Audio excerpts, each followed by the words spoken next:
저희 국놀이 클럽과 박창규 작가님의 신작 연극 보건대 웃기 채널 오프닝 멘트를 찾아주신 분 진짜 반갑고요. 오늘 관객과의 대화 이렇게 진행을 하게 됐는데 먼저 인사를 드리고 싶겠습니다. 저는 국놀이 클럽에서 연출하고 있는 전웅도라고 합니다. 반갑습니다.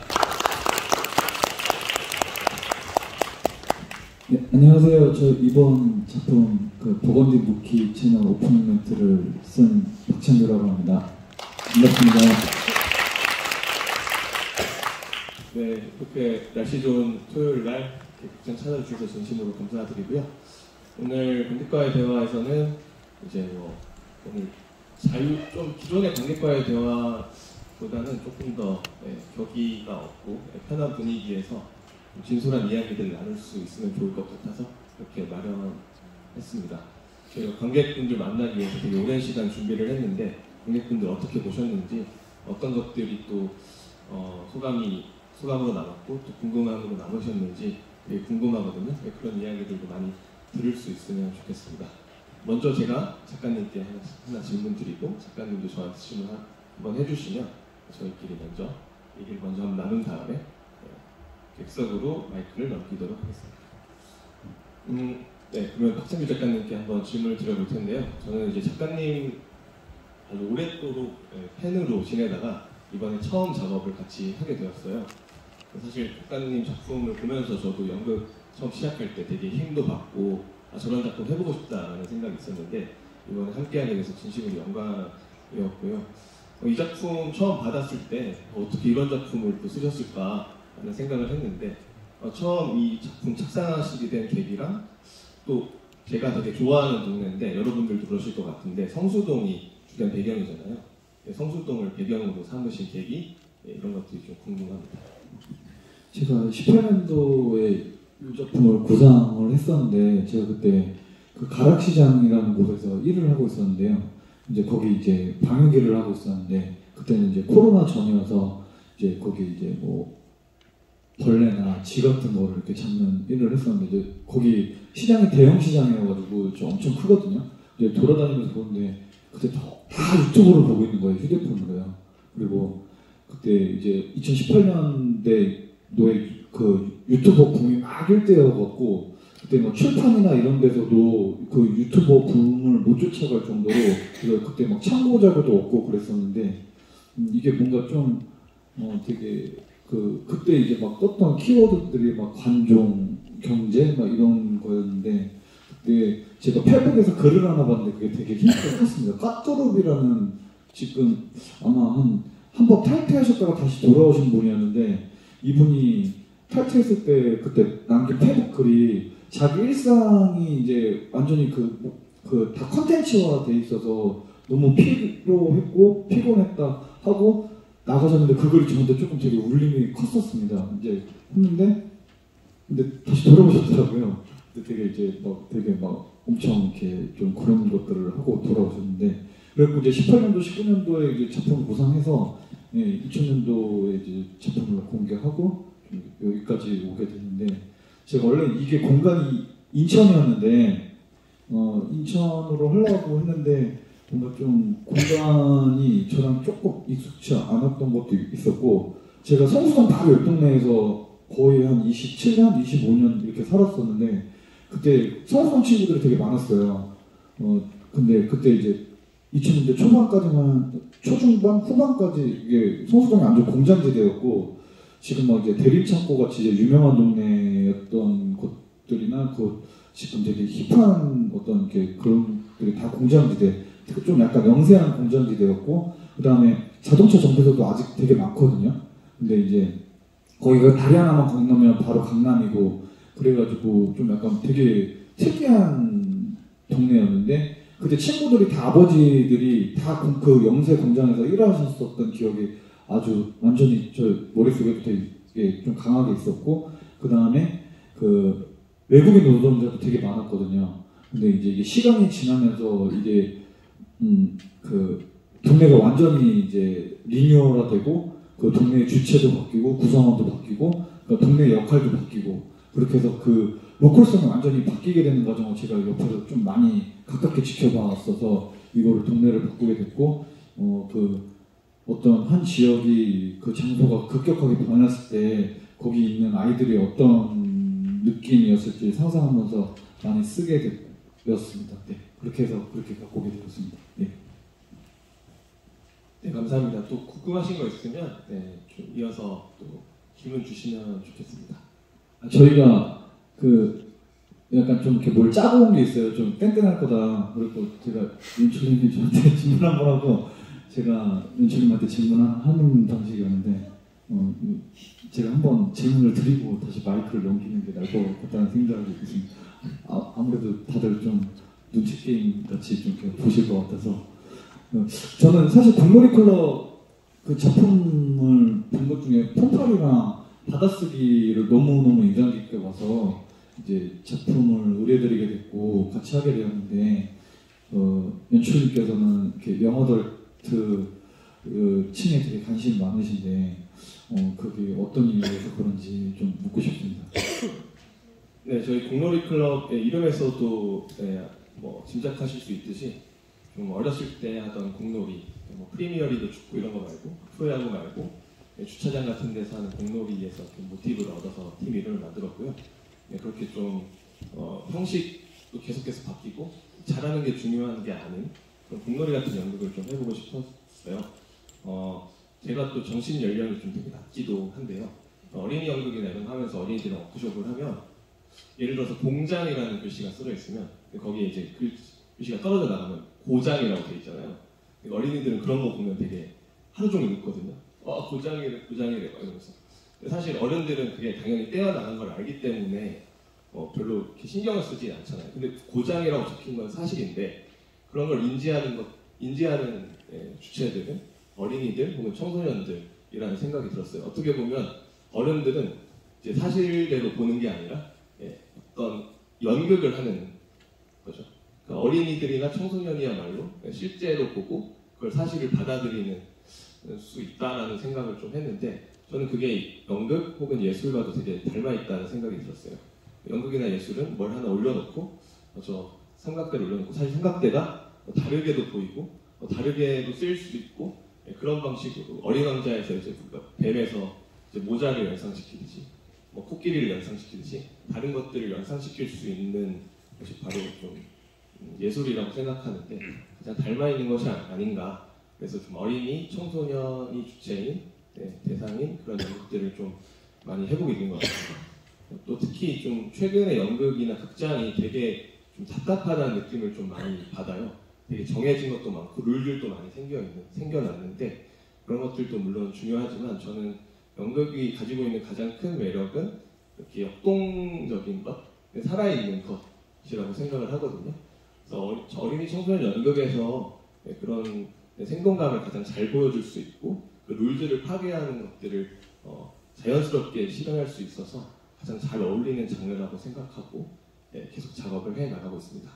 오늘 저희 작품의 주인공들이 다 여자 배역들은, 여성 인물들은 26, 남성 인물들은 29. 그래서 이렇게 젊은 분들이 많이 오셔서 너무 기쁘고요. 직접 어떻게 보셨는지 이런 얘기들 한번 들어보고 싶습니다. 그러면 저희 손 들어주시면은 마이크가 전달이 되겠습니다.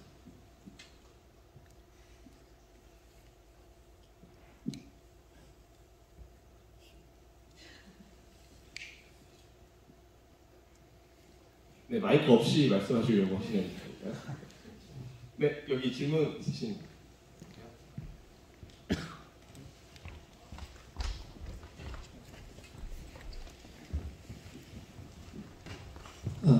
네. 저 되게 재밌게 봤고요. 여쭤보고 싶은 게 한 3가지 정도 있었어요. 첫 번째는 이 유튜브라는 매체가 다른 장르에 비해서 그 시청자들의 어떤 개입이 굉장히 큰 비중을 차지하잖아요. 그래서 유튜버를 소재로 한 이제 뭐 웹툰이나 다른 작품들에서는 꼭 이제 주요 후원자나 아니면 스토커 같은 인물들이 전형적으로 나오는데 이 작품에서는 거의 배제가 됐더라고요, 시청자의 존재가. 그래서 그냥 의도가 좀 궁금한 게 있었고, 두 번째는 사실은 뭐 그게 당연히 가식적인 모습일 수도 있겠지만 그 유튜브 활동을 즐기시는 분들도 되게 많을 거라고 생각이 되거든요.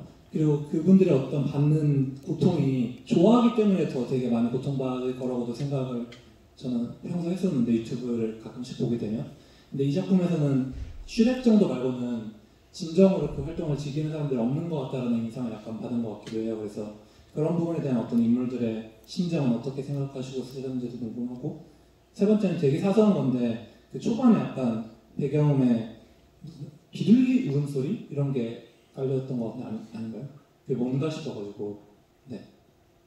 그건 제가 먼저 답변 드릴 수 있을 것 같은데, 이 예술촌 쿼드라는 극장이 옛날에 동숭아트센터였는데 그때부터 귀신이 살기로 유명했습니다.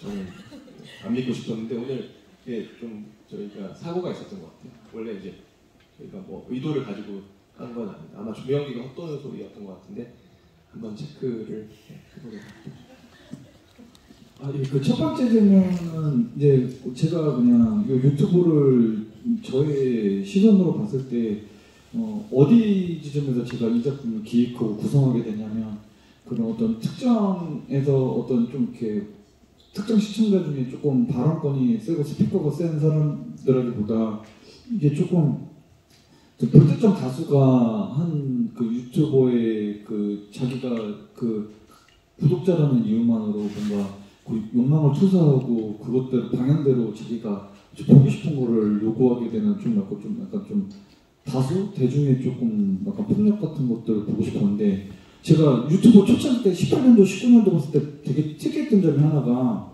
그 이제 남초 채널이 있고 여초 채널이 있는데 그 약간 비등한 지점에 있는 채널들이 조금 있는데 그때 이제 그 여성 유튜버들이 하는 게 저희가 그 가사일이라고 하는 것들 뭐 청소기를 민다거나 뭐 이 거실 안에서 부엌에서 뭐를 한다거나 그러니까 되게 처음에는 되게 뭔가 되게 독립적인 그 유튜버 주체로 나왔다가 그 댓글들에 그렇게 돼서 뭔가 되게 조금 뭔가 불편해 보였는데 그걸로 계속 이렇게 뭔가를 어떤 자기 또 다른 자아를 연출하고 그렇게처럼 보였거든요. 그 웃음과 그 공간의 세팅 자체가 뭔가 이 사람이 안에서 진짜로 자연스럽게 발화되는 게 아니라 뭔가 요것들 댓글들의 요구로 좀 움직인다라고 하는 조금 뭔가 좀 불편한 지점이 보였는데 제가 좀 리서치할 때 좀 그런 것들이 있었다고 하는 좀 몇몇 유튜버를 좀 인터넷상에서 좀 구글에서 좀 봤던 것 같고 그 다음에 이게 저는 두 번째 질문이 뭐죠? 등장인물들의 유튜브 활동에 대해서 네네네네네네. 그게 사실 이제 그 리뷰 유튜버나 덕 유튜버에서 어떤 전문성을 띠는 유튜버들도 있는데 여기 윤영처럼 아니 제이처럼 갑자기 느닷없는 계기로 빵 붐업이 돼갖고 이렇게 완전히 자기 그 유튜버 정체성이 이제 그 붐업되는 과정에서 만들어지는 과정도 되게 많다고 보는데 그게 저는 20대 친구들이랑 되게 잘 붙는다고 그 가정 자체가 다고 항상 생각하고 있었어요.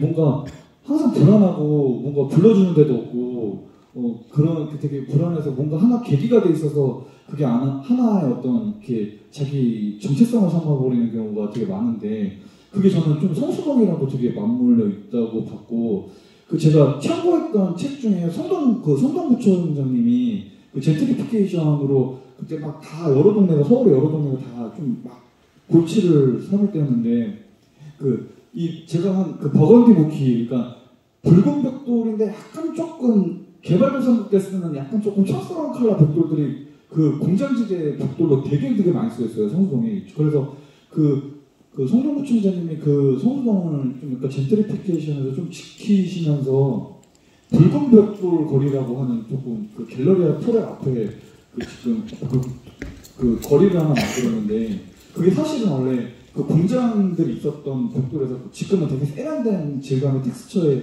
벽돌인데 그때는 조금 뭔가 진짜 공장지대에서 흔히 볼 수 있는 그 벽돌들을 썼었거든요. 그게 이제 완전히 재배치돼가지고 이제 그게 약간 좀 힙하고 트렌드하고 약간 어떤 새로운 좀 바이브를 일으키는 어떤 벽돌들을 하는 것 자체도 좀 그런 느낌이 있어가지고 있었는데 두 번째 질문에서 너무 많이 나가서 근데 하여튼 뭐 다 그런 게 있었습니다. 네, 어떤 질문을 하셔도 작가님이 이렇게 성심성의껏 대답을 해주실 겁니다. 이렇게 3면 무대로 배치한 이유는 이제 관객분들이 실제로 시청자이자 구독자이자 후원자로서 이걸 지켜보는 유튜브 스튜디오를 지켜보는 느낌을 줄 수 있었으면 좋겠다고 생각이 들었고 관객분들도 실제로 스스로가 그런 존재로서 인식할 수 있었으면 좋겠다는 생각으로 이렇게 제시를 했던 것 같습니다. 다른 분들도 질문을 한번 받아볼까요?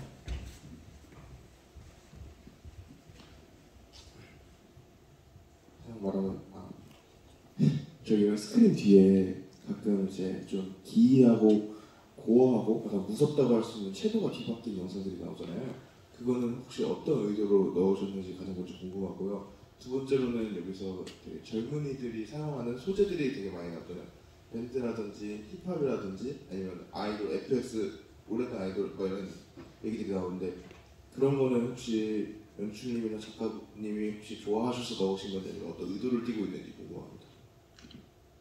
네, 그 음악은 기본적으로 작가님이 여기 첫사랑 저희 기본적으로 에이미 와인하우스나 이런 것들은 대본에 기입되어 있는 음악이고요. 작가님이 이제 이번 애초에 대본에 적어주셨고 전환 때 사용되는 음악은 제가 이제 부르고 이제 음악 감독님이랑 같이 이제 골랐는데 저희는 제가 즐겨 듣는 음악이기도 하고 또 저희 팀 계속 이런 식의 음악들을 좀 사용을 하고 있어요. 사실 저희 클럽 같은 데서 들을 수 있는 노래나 혹은 콘서트장에서 들을 수 있는 노래들을 적극적으로 좀 배치를 하고 있는데 그게 다른 팀의 작업과 다른 질감을 줄 수 있다고 생각을 합니다.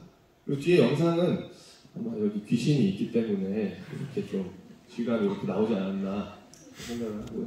농담입니다. 저도 유튜브 되게 많이 보는데 사실 예전보다 거의 1년 전, 2년 전보다 유튜브 영상 길이가 되게 짧아지고 있는 것 같아요. 특히 요새는 쇼츠를 많이 보잖아요. 축축축축 넘기는데 그런 방식으로 계속 넘어가는 영상들 유튜브 안에 정말 모든 것들이 다 있고 정치도 있고 뭐 연예 고양이도 있고 되게 거의 세상의 모든 것들이 다 있는데 그것들이 되게 어떻게 보면 되게 일상적이지만 되게 자극적이라고 느껴질 때가 되게 많이 있거든요. 여러분들도 그러실 것 같은데 이 작품이 이 스튜디오 얘기지만 사실은 유튜브라는 세상 전체, 유튜브를 보고 있는 여러분들이 살고 있는 삶과도 이제 만날 수 있으면 좋겠다는 생각이 들어서 그 두 영상이 들어감으로써 그렇게 환기가 될 수 있지 않을까라는 생각으로 디자이너님과 함께 작업을 해봤습니다. 이게 원래는 제 희곡에는 창문으로 좀 큰 창문으로 표시돼 이렇게 제가 무대 지문을 썼었는데 이게 공장지대랑 원래 주거 목적으로 아닌 것들을 계속하다 보니까 되게 큰 창문 그다음에 약간 오피스 용도의 근데 되게 넓고 허름한 좀 그런 게 있어서 이 친구들이 거기에서 독립하면서 거기서 뭔가 자기들의 거주 공간이자 뭔가 좀 해보려고 했던 것들로 좀 했었던 공간이어서 이 큰 창문이 필요했고 이 연출님은 이 큰 창문에 영상을 투영해서 뭔가 항상 좀 감시받고 있고 좀 그런 걸로 의도하셨던 것 같다고 저는 느꼈고 그 다음에 음악 같은 경우는 그 에이미 와인하우스 같은 경우는 영국도 저희랑 비슷하게 어떤 천안 감독 같은 게 분명히 있는데 걔네도 제가 81년생이어서 제가 올해 좀 43이 됐는데 제가 2000년대 중반에 그 386들이랑 586들이 천안 감독을 되게 주도해서 풀었었어요. 그때 저희가 88만 원 세대로 호명을 받았었는데 영국에서도 차부라는 그 세대 문제가 있었어요. 그 노동계급인데 이제 그 노동계급 친구들이 그 복지 받아서 뭔가 좀 이렇게 약간 이상한 멋을 내고 하는데 그게 이제 그러니까 버버리 체크가 있는 모자 그다음에 그런 게 있었는데 그게 좀 영국에서 좀 사회 문제가 좀 계속 동안 오래됐었고 그런 천안 감독도 우리나라처럼 뭔가 있었던 것 같아요. 근데 거기 이제 상징적인 인물이 그 메뉴에서 떴던 웨인룬이나 지금은 이제 그 에이미 와인하우스 같은 경우는 이제 자살하긴 했지만 그 친구들도 그 차부의 차부 세대한테 되게 좀 뭔가 상징적인 존재였고 그게 우리나라에서도 조금 맥락적으로 좀 붙는 것 같아갖고 그렇게 갖고 왔고 FX 같은 경우는 첫사랑은 이제 그 연출님이 제안해 주신 건데 설리 예, 설리가 좀 이렇게 안 좋게 이렇게 돌아가셨잖아요. 그리고 그런 의미도 설리가 아이돌에서 어떤 주체를 갖고 와서 이제 자기 목소리를 내기 시작할 때 되게 많이 부딪혔잖아요, 사회랑. 그리고 그 과정이 이두 친구 윤영이랑 제이가 유튜브 공간에 떨쳐나가는, 그리고 특히 제이 같은 경우는 주원이 소나기에서 벗어나서 이 유튜브 공간을 벗어나가는 과정이 좀 FS의 노래랑 좀 잘 붙는 것 같아요. 특히 첫사랑이 좀 가사가 좀 많이 그랬던 것 같아서 적극적으로 갖고 왔던 것 같아요.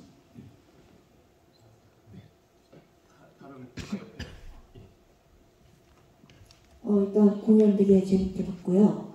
그 연출님께 궁금한 거였는데 그 배우들이 직접 무대 세트를 옮기잖아요. 그래서 뭔가 공간을 옮기는 것처럼 보였는데 혹시 그거에 대해서 그 두 개의 세트를 옮기는데 각자 무슨 의미 같은 게 있는지 아니면 어떻게 무대 세트를 배우들이 직접 옮기는 선택을 하게 되셨는지가 좀 이제 궁금합니다. 뭐 배우들이 고생하는 걸 좋아해서 그러는 건 아니고요. 여기가 스튜디오잖아요. 스튜디오라는 공간은 기본 극장처럼 되게 가변형의 공간이라고 생각해요. 그러니까 세트가 들어왔다가 나가고 세트를 또 이렇게 뒤집을 수도 있고 그런 공간일 텐데 그런 것에 이제 좀 착안을 해서 여기 공간이 되게 가변적으로 움직일 수 있으면 좋겠다라는 생각을 했고 처음 희곡을 받았을 때 여기 이제 대부분의 장이 스튜디오에서 사건이 벌어지지만 외부 공간도 있고 그래서 마지막 장면도 공항이고 공간이 되게 밀려나고 다시 들어오고 밀려나고 들어오는 느낌을 되게 주면 좋겠다라는 생각을 했습니다. 사실 또 이제 실생활에서 쓸 수 있는 뭐 의자라든지 책상이라든지 이런 역할도 할 수 있는 무대여야 되기 때문에 이렇게 무대마다 이제 구조물마다 레벨 높이 차이도 두고 크기 차이도 둬서 그런 실용적인 부분도 겸할 수 있도록 했던 것 같습니다.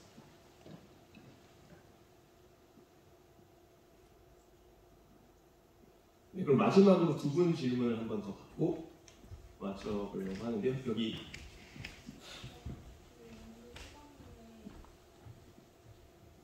연극 후반부에 위에서 철 구조물 같은 거 자료를 내려오는데 그거 왜 내려오는지 궁금하고 두 번째로 그 가면 쓰시고 나오시는 분들 가면을 봤는데 어떤 모양은 엄청 울고 있고 엄청 모양은 또 환하게 웃고 있어서 그거 표정을 다양하게 한 이유가 궁금해요.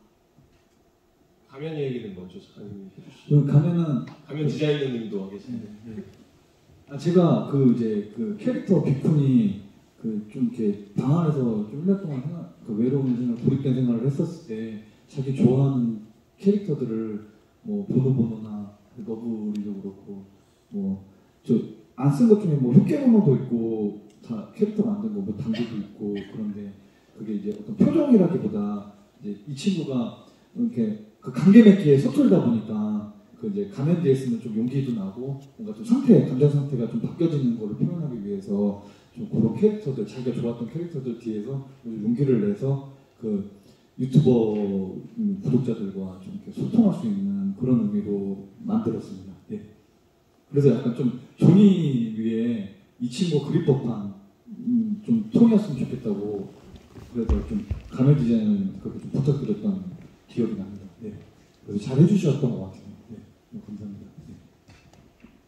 네, 마지막에 이제 패턴이 내려오는 거는 사실 여기 이렇게 한번 보시면 정말 스튜디오 같지 않나요? 이렇게 극장이 사실은 스튜디오라고도 볼 수 있을 것 같은데 극장이 폐쇄되고 스튜디오가 이제 막을 내리는 사실 가장 잘 보여줄 수 있는 장치가 아닐까라고 생각을 했고요. 또 마지막 장면이 공항의 장소성과도 좀 연결이 되는 것 같아서 그렇게 배치를 해보았습니다. 네, 좀 잘 어울렸나요?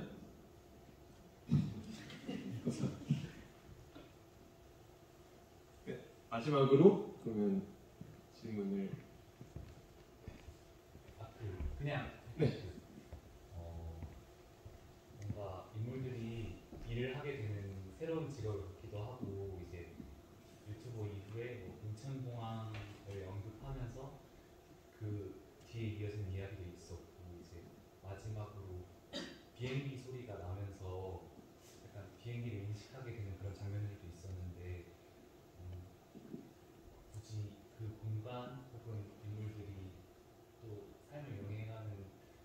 호텔 장소를 공항으로 삼았던 또 이유가 있으신지 궁금합니다.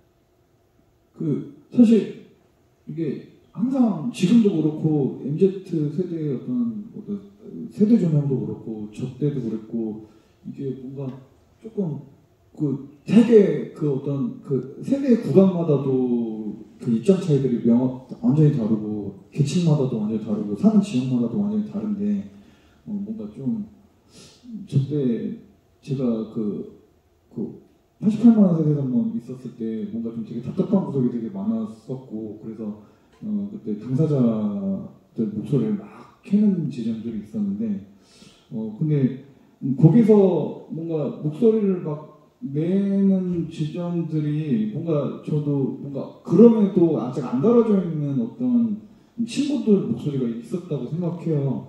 근데 이제 그게 뭔가 조금 뭐라고 그래야 될까? 이게 이 친구들이 좀 답답함과 불안함들을 좀 표현하는 방식에 있어서, 그러니까 저는 이게 어떤 새로운 출구, 새로운 어떤 대안 이런 거가 약간 좀 공항적으로 상징해서 어떤 게 하려고 그랬는데 이게 결국엔 얘네가 못 떠나고 윤영이 말대로 어떤 다른 나라도 청년들의 어떤 상태나 어떤 그런 게 좀 비슷하다라고 했던 것들을 좀 이렇게 말하고 싶었고, 그 다음에 저는 그냥 이거 질문과 다르게 조금 하나 말씀드리면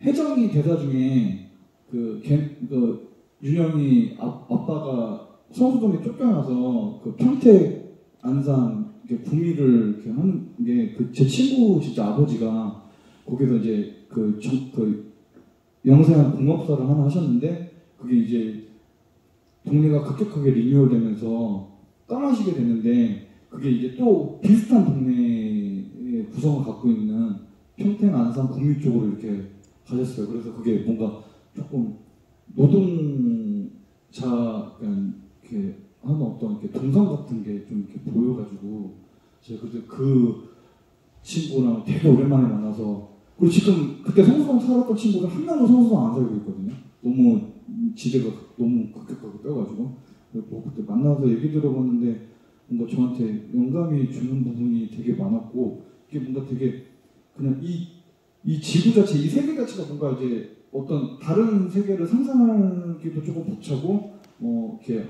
하는 것 자체가 좀 공항으로 좀 상징되고 싶었어요. 비행기 소리 계속 나는데 어디도 좀 갈 수도 없는 좀 닫혀있는 느낌.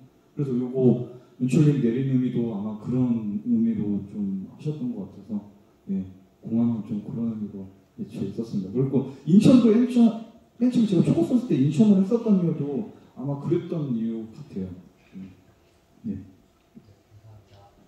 제가 진짜 궁금한 게 하나 있는데 네, 마지막으로 작품 중에 고양이가 등장하는데 고양이가 결국에 어떻게 됐는지가 루키요.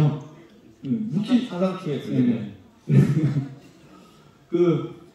제가 이번에 짤막하게 말씀드리면 이거 희곡자 좀 이렇게 어레인징하면서 김지혜 드라마터그님이랑 되게 많은 부분 얘기했었는데 좀 이렇게 고양이랑 제2 동생 재훈이 존재에 대해서 좀 생각해보는 것을 한번 써보자 좀 그렇게 했었는데 무키는 이 친구들의 어떤 신상 같기도 하지만 실제로 이 친구들의 어떤 뭔가 좀 변화를 이끄는 실제하는 어떤 길고양이 같은 존재, 그러니까 어디에 머무를 수 없는 존재, 그렇게 좀 대해하는 존재. 제가 근데 이거 어떻게 인기 샀냐면 제가 가락시장에서 일하는데 채소 코너에서 한 80대 정도 되는 할머니가 한 분 계셨는데 제가 이렇게 항상 지가 있다고 그리고 막 지하를 막 나들이 있고 뭐 있는데 거긴 놓치마 하면서 내가 키우는 길고양이가 있어. 그리고 거기에 어떤 한 에어리어를 앉혔는데 할머니가 어디를 보시고 계속 무키 이러셨던 거예요. 근데 제가 그때 무키였던 것 같아요. 무키. 무키 아니고 무키. 근데 제가 거기서 일하는 5년 동안 한 번도 그 고양이를 본 적이 없거든요. 근데 할머니가 계속 밥을 주시고 그러는데 내가 진짜 고양이가 있는 건가 여기? 그 길고양이가? 근데 할머니가 그거를 제가 갈 때마다 되게 어떤 루틴 같으면서도 제가 되게 어떤 되게 자기한테 되게 소중한 행동처럼 보이는 거였는데 제가 결국에서 거기 퇴사할 때까지 못 보긴 했거든요. 그 부키를. 그래서 그런 것도 좀 힌트 삼아서 이 친구들한테 그런 게 있어서 부키가 진짜 실제로 그 성수동 어딘가에 있을 수도 있고 아니면 뭐 같은 좀 약간 좀 다양하게 생각해서 좀 썼던 거 같아요. 네, 그러면 늦은 시간까지 이렇게 자리에 함께 해주셔서 진심으로 감사하고요. 저희 공연 30일까지 이어지니까 재밌게 보셨다면 좋아요, 구독 말고 추천 많이 해주시면 진심으로 감사하겠습니다. 내일은 관객과의 배우들과 함께하는 관객과의 대화가 예정이 되어 있습니다. 또 배우들과 이야기 나누고 싶으시면 또 오셔도 좋을 것 같습니다. 네, 그러면 찾아주셔서 진심으로 감사합니다. 다음 주에 뵙겠습니다.